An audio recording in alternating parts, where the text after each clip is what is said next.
Hello dear student, welcome to back my YouTube channel. Student, आज हम lecture third में बाकी जो रासायनिक अभिक्रियाओं के प्रकार रह गए थे उन्हें आज हम क्लियर कर लेंगे। तो अपना पहला प्रश्न है, ऊष्माक्षेपी अभिक्रिया किसे कहते हैं। जैसा कि आप प्रश्न से ही समझ लेंगे, पूरी डेफिनेशन आप प्रश्न से ही समझ में आ जाएगी। ऊष्माक्षेपी अभिक्रिया, इसकी हेडिंग है ऊष्माक्षेपी अभिक्रिया। इससे हम क्लियर करते हैं। ऊष्मा ऊष्मा में से हो गया हीट या गर्मी। क्षेपी क्षेपी क्षेपी यानी क्षेपण, क्षेपण में से होता है कोई चीज़ बाहर निकलना। तो जिस क्रिया में ऊष्मा का क्षेपण हो या बाहर निकले वो ऊष्माक्षेपी अभिक्रिया कहलाएगी। यानी कोई क्रिया हो रही है और उसमें ऊष्मा उत्पन्न हो रही है तो वो ऊष्माक्षेपी अभिक्रिया होगी।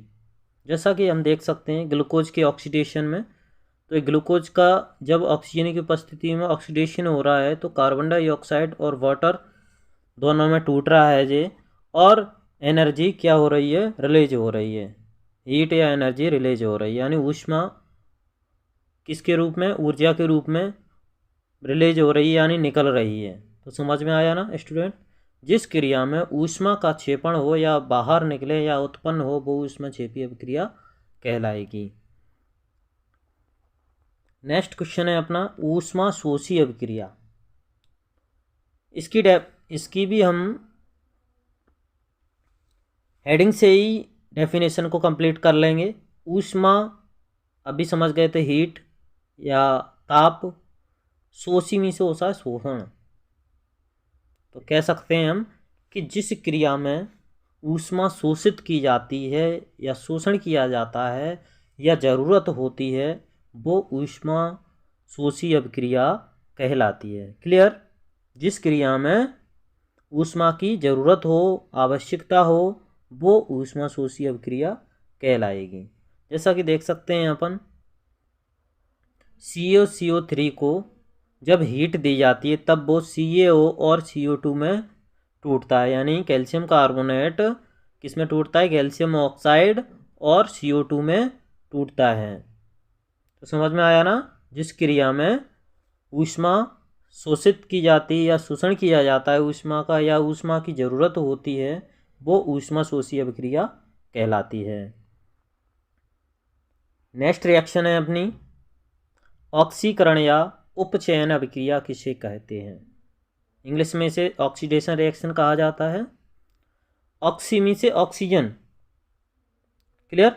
यहीं से समझ लेंगे अपन, हेडिंग से ही पूरी डेफिनेशन को कंप्लीट करेंगे। ऑक्सीकरण यानी जिसमें ऑक्सीजन की ज़रूरत होगी, या कह सकते हैं कि ऑक्सीजन की वृद्धि होगी। जिस रिएक्शन में ऑक्सीजन की ज़रूरत होती है या ऑक्सीजन की वृद्धि होती है वो ऑक्सीकरण अभिक्रिया कहलाती है। या हाइड्रोजन की कमी दर्शाई जाए उसमें तो वो ऑक्सीकरण या उपचयन अभिक्रिया होती है। जैसा कि प्राकृतिक गैस का दहन यानी मीथेन है, इसका दहन हो रहा है, तो दहन का मैंने आपको बता दिया है पहले से ही कि बिना ऑक्सीजन की उपस्थिति में कोई भी चीज़ को जलाना संभव नहीं है। तो जब मीथेन ऑक्सीजन की उपस्थिति में जल रहा है तो कार्बन डाइऑक्साइड और वाटर दोनों में टूट रहा है ये। ठीक है। कोई चीज़ जलती है तो धुआं तो जाना ही है, यानी कार्बन डाइऑक्साइड रिलीज होगी और वाटर भी। तो कह सकते हैं अपन कि जिस क्रिया में ऑक्सीजन की वृद्धि हो या ज़रूरत हो वो ऑक्सीकरण अभिक्रिया कहलाएगी। अपनी नेक्स्ट रिएक्शन है अपचयन अभिक्रिया किसे कहते हैं। अपचयन अभिक्रिया को भी हम इससे ही समझेंगे। अपचयन का मतलब होता है रिडक्शन, तो जस्ट उसका उल्टा कर दीजिए, ऑक्सीकरण का जस्ट उल्टा कर देंगे तो अपचयन अभिक्रिया अपनी कंप्लीट हो जाएगी, रिडक्शन रिएक्शन कंप्लीट हो जाएगी। तो इसमें क्या होता है, ऑक्सीजन की कमी महसूस होगी, यानी जिस क्रिया में ऑक्सीजन उपस्थित ही नहीं होगी, दर्शाई ही नहीं जाएगी, वो क्या कहते हैं, रिडक्शन रिएक्शन या अपचयन अभिक्रिया कहलाएगी। उसमें हाइड्रोजन की कमी दर्शाई जा रही थी, इसमें हाइड्रोजन की वृद्धि दर्शाई जा रही है, यानी हाइड्रोजन जुड़ रहा होगा। जैसा कि आप देख सकते हैं रिएक्शन में कॉपर ऑक्साइड हाइड्रोजन गैस दोनों मिल रहे हैं तब कॉपर और वाटर दोनों का फॉर्मेशन हो रहा है, यानी ऑक्सीजन है वो किसके साथ जुड़ रही है, हाइड्रोजन के साथ जुड़ गई और Cu अलग हो गया। ठीक है, क्लियर। जिस रिएक्शन में ऑक्सीजन की कमी या हाइड्रोजन की वृद्धि होती है वो अपचयन या रिडक्शन रिएक्शन कहलाती है। क्लियर। नेक्स्ट रिएक्शन है अपनी रेडॉक्स रिएक्शन, यानी ये अपनी लास्ट रिएक्शन है।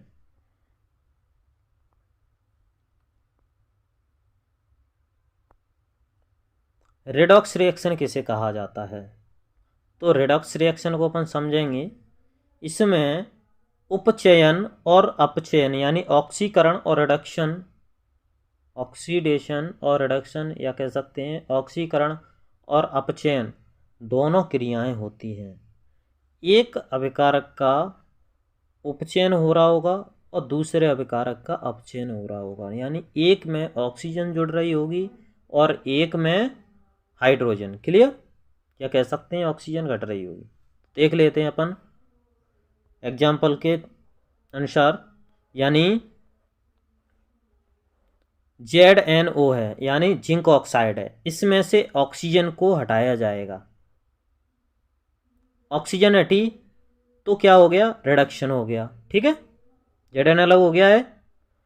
फिर देख रहे हैं अपन कि कार्बन, कार्बन ऑक्सीजन के साथ जुड़ा है, ये ऑक्सीजन है किसके साथ जुड़ गई है, कार्बन के साथ। तो यहाँ पे कार्बन का क्या हो गया, ऑक्सीडेशन हो गया है, तो कार्बन मोनोऑक्साइड बन गई। तो इस तरह से एक अभिकारक का रिडक्शन हो रहा है और दूसरे का ऑक्सीडेशन हो रहा है। ठीक है, इस तरह से आपकी ये क्रियाएं कंप्लीट हुई। नेक्स्ट वीडियो में हम इससे रिलेटेड इस चैप्टर के जितने भी इम्पोर्टेंट अदर क्वेश्चन हैं उनको भी हम कंप्लीट करेंगे। तब तक के लिए स्टूडेंट जय हिंद।